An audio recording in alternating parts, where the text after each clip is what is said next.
Hey guys, here's a good rule of thumb that I think will help you guys out when looking at economic data of what stocks to play or what indexes, okay, when certain data comes out.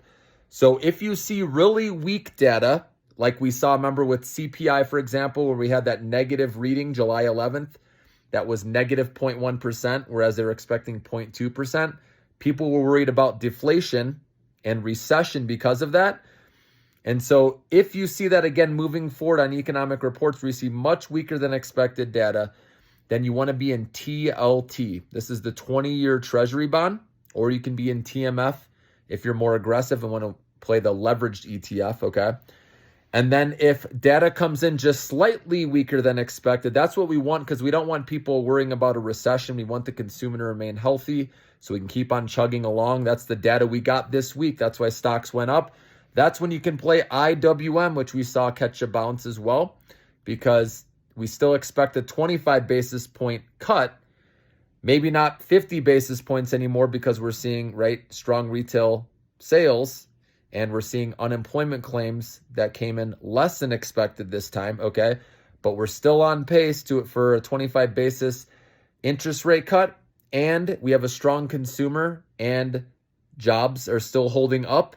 That's the perfect recipe, guys, for the stock market to keep going up. So you can play IWM as we're seeing the broadening out of this rally, people buying other stocks now, which is great, guys. So we have a healthy market at the moment.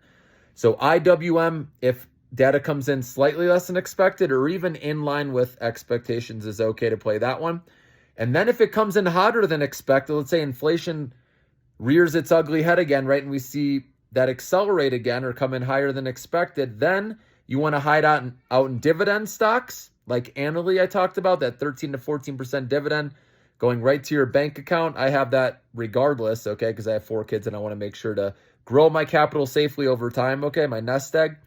But also you can play the mega caps, which those may take a dip too with how much they've gone up. But remember, they led the rally out of inflation with the big cap names. The reason why big cap names, the mega caps, do better, and I'm sure you know this by now, it's because they do not have to raise capital at those higher interest rates because they have plenty of cash flows coming in, plenty of cash on their balance sheet, whereas the small companies, right, need to raise capital a lot of times at that higher interest rate, or they have to, dilute shareholders by issuing more shares. So that's why big caps do better, obviously, when inflation is hotter than expected, okay, or if you see, jobs come in way, jobless claims come in way less than expected, showing too hot of an economy, or like I said, consumer or retail sales, if that continues to show too hot of a consumer, then maybe the Fed's like, do we really want to cut rates, right? But right now, it's still at least 25 basis points being factored into the market.